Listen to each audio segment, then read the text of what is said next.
A Fairy Tale by Brothers Grimm, Little Red Riding Hood. Once upon a time there was a sweet little girl. Everyone who saw her liked her, but most of all, her grandmother, who did not know what to give the child next. Once she gave her a little cap made of red velvet. Because it suited her so well, and she wanted to wear it all the time, she came to be known as Little Red Riding Hood. One day her mother said to her, "Come, Little Red Riding Hood, here is a piece of cake and a bottle of wine. Take them to your grandmother. She is sick and weak, and they will do her well. Mind your manners and give her my greetings. Behave yourself on the way, and do not leave the path, or you might fall down and break the glass, and then there will be nothing for your sick grandmother." Little Red Riding Hood promised to obey her mother. The grandmother lived out in the woods, a half-hour from the village. When Little Red Riding Hood entered the woods, a wolf came up to her. She did not know what a wicked animal he was, and was not afraid of him. "Good day to you, Little Red Riding Hood." "Thank you, wolf." "Where are you going so early, Little Red Riding Hood?" "To grandmother's." "And what are you carrying under your apron?" "Grandmother is sick and weak, and I am taking her some cake and wine. We baked yesterday, and they should give her strength." "Little Red Riding Hood, just where does your grandmother live?" "Her house is a good quarter-hour from here in the woods, under the 3 large oak trees. There's a hedge of hazel bushes there. You must know the place," said Little Red Riding Hood. The wolf thought to himself, "Now there is a tasty bite for me. Just how are you going to catch her?" Then he said, "Listen, Little Red Riding Hood, haven't you seen the beautiful flowers that are blossoming in the woods? Why don't you go and take a look? And I don't believe you can hear how beautifully the birds are singing. You are walking along as though you were on your way to school in the village. It is very beautiful in the woods." Little Red Riding Hood opened her eyes and saw the sunlight breaking through the trees and how the ground was covered with beautiful flowers. She thought, "If I take a bouquet to grandmother, she will be very pleased. Anyway, it is still early and I'll be home on time." And she ran off into the woods looking for flowers. Each time she picked one, she thought that she could see an even more beautiful one a little way off, and she ran after it, going further and further into the woods.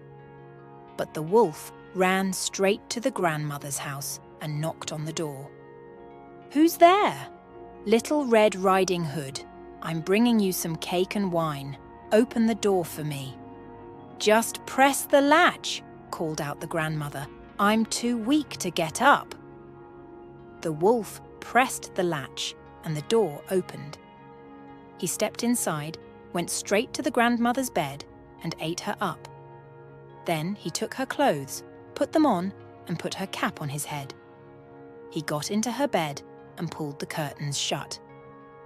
Little Red Riding Hood had run after flowers and did not continue on her way to grandmother's until she had gathered all that she could carry.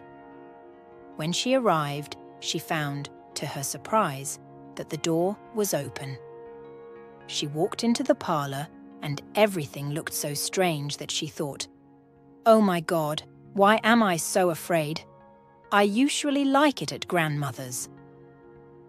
Then she went to the bed and pulled back the curtains.